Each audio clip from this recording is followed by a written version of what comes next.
Before we continue, let's first do a little quiz.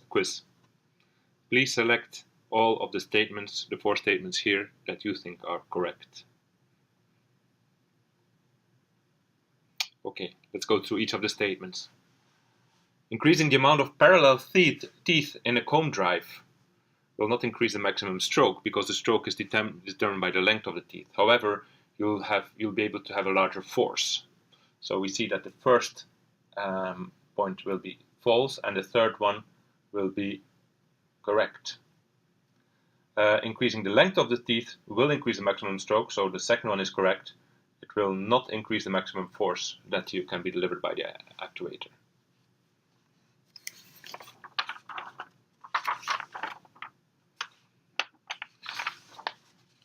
Next type of actuator that we talk about will be the rotary electrostatic actuators. We have already seen a few little micromotors, and here we see a few more. You've seen reluctance electrostatic motors. Here you see some stepper motors where we use electrostatics. We see 2 different examples here. On the top side here, the top, this is a wobble motor, and the bottom is a stepper motor. What is a wobble motor? Well, the wobble motor consists of a fixed stem and a fixed electrode array, and in between there's a disc with a hole, and this disc is actually, it's a ring, and the ring can roll around either on the inner, normally on the inner bearing here, on the inner stem. So it can just roll around, or it can also roll around on the outer ring. You can design them in 2 different ways. And so what happens is, if you depending on which of the electrodes here you put an electrostatic field in between, the structure will of course try to minimize the electrostatic field lines, and will try to position itself closest to the active actuators. In the stepper motor, you see you have again also a rotor with fixed electrodes, stator electrodes, and here, for example, if we position electrostatic field between this point and this point, the structure will align between these 2 electrodes, of course. Similarly, as with the other motor, very few, actually, they can travel very fast but very low power output, and the amount of duty cycles is actually too short to be useful. The problem with rotary systems in general in MEMS, and this is generic information that's actually extremely important. A rotating system will always have some kind of friction at the point where it has to be in contact with some central axis in some way, and at that point you will have friction, and that friction, friction is area related. And in the macroscopic world, of course, systems they have a volume, and so you have a large inertia. So even though you have friction, normally the inertia of the system will be large enough to overcome this friction. On the macro scale, the mass of the system, the volumetric mass, will be very low. So you have very low inertia, actually negligible inertia, and therefore it's a frictional forces. The area per volume becomes larger, so the frictional forces will dominate, and such. Any rotating system will typically have a tendency to get stuck after a number of operations. Therefore, we will typically see in the microscale not rotating systems, but vibrating systems or resonating systems, where you have a mass or a beam moving up and down, rather than making a fully rotational version.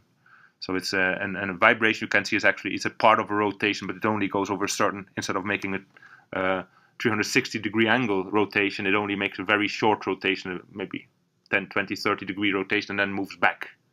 So in that way, you can actually freely suspend structures that can resonate rather than rotate.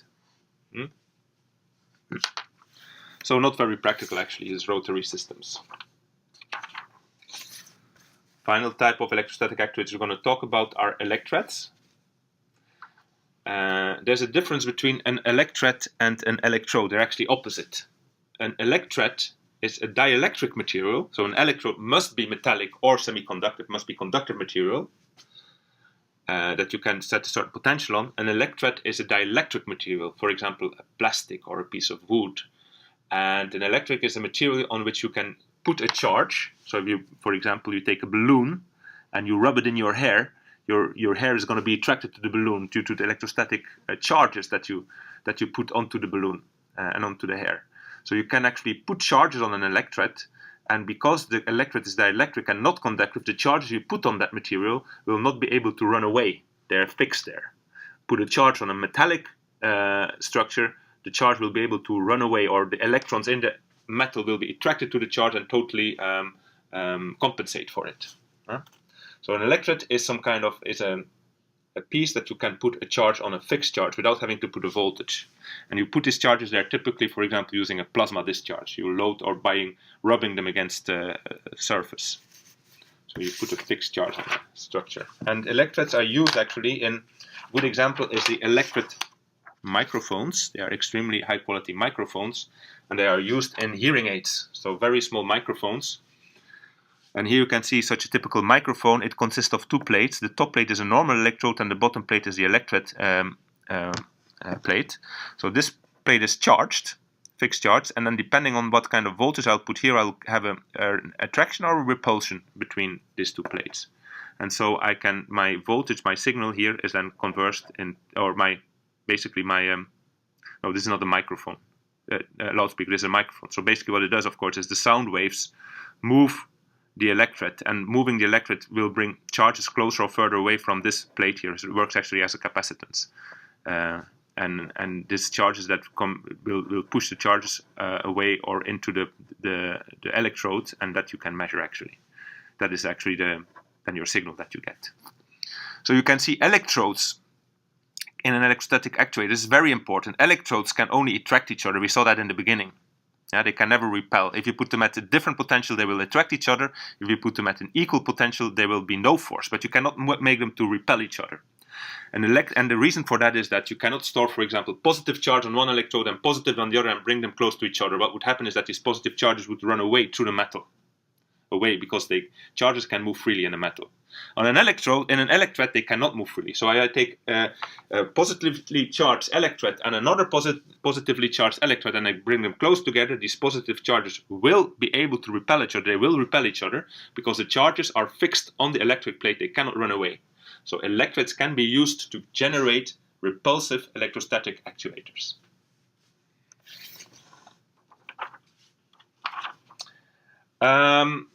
One common problem in electrostatic actuators is that of parasitic charging. And here I have illustrated that in a normal parallel plate actuator. Imagine I have two electrodes and they're covered by a dielectricum. And typically I will have some kind of gas, for example air, between the electrodes. So if I put a voltage over the electrodes, they will attract each other. However, there will always be some spontaneous ionization of a gas. You know, there's a finite chance, a non-zero chance that gas molecules split into positive and a negative ion and then recombine to be neutral again. But during the time that they are in an ionic state, they will be attracted, and there's a chance to trap positive charges on the negative electrode and negative charges on the positive electrode. So when that happens, is actually then you see the field lines that you actually want, the red ones, these are the ones that you want, will be counteracted by this charges that get stuck here. The charge will fall down on the electricum, the insulator, and they will get stuck here. So you get a fixed electrostatic field that works in the opposite direction. This is a parasitic field that works opposite to the actuation. You can also see it as a way that this positive charge will shield away the negative charges here. So you basically shield off your electrostatic field. And the effect of that is that a perfect electrostatic actuator would work like this. Here you see the voltage. This is the deflection, and this is the voltage. So if I have put a positive voltage, any non-zero voltage, you see the force will, the deflection will go quadratically with the voltage. Also, if I put a negative, as long as it's different. However, if I start getting parasitic charges, I see that I will get a shift. So instead of getting this kind of curve, I get a shielding. So actually, I get, even if I put 0 volts, so the red becomes 0, I still have a remnant field, the blue one. So I will see shift from this red curve to the curve here or to the curve here, depending on what direction I used it. And so that becomes that that means that the behavior of your actuator becomes time dependent and not reliable. So that's a major problem that you have to think of.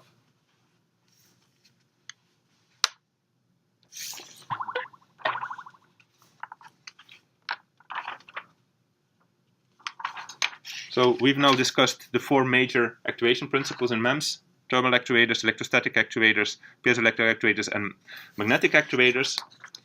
So the main question is, of course, when will you use electrostatic actuation? Well, the good thing about electrostatic actuation, of course, is the electrodes are extremely easy to fabricate. Not electrets, because these you need to charge if you want to use them, and that's a very difficult process.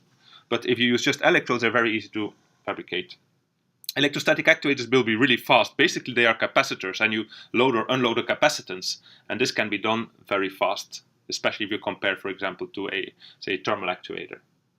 If you use a comb drive, you'll have a linear control over your movement. That is not the case with a parallel plate where it's quadratic, so that's going to be then on the negative side, actually. But some, like comb drives, have a linear control. It's low energy consumption. Actually, to actuate an electrostatic actuator, you just have to load a capacitance. That takes some power, but it's a limited amount of power. Your electrostatic force can be extremely high. Several tenths of atmosphere electrostatic pressure can be generated. Well, not several tenths, but maybe between 10 and 20 atmosphere in electrostatic, 10 to 20 bar in electrostatic pressure can be generated if you have a very small gap distance. However, if you have a large distance, it becomes very small, so it's actually also a negative side. And they are temperature insensitive, of course, so useful for use in hot environments, for example. The negative side, of course, you are limited in displacement if you have parallel plate, because your force becomes too low. Also, you have some kind of, you will typically have in parallel plate an on-off behavior, so because you have this hysteresis, and you have the pull-in and the release voltages, and so if you want to use it as a continuous actuator, you will be really restricted to only 1/3 of the total gap. You have the problem of parasitic charging that you need to address. Typically, to have any force and movement, you are required to have very high voltages. And that is for capacitive sensing. That is the next topic that we're going to talk about. We're going to see that you require on-chip signal processing.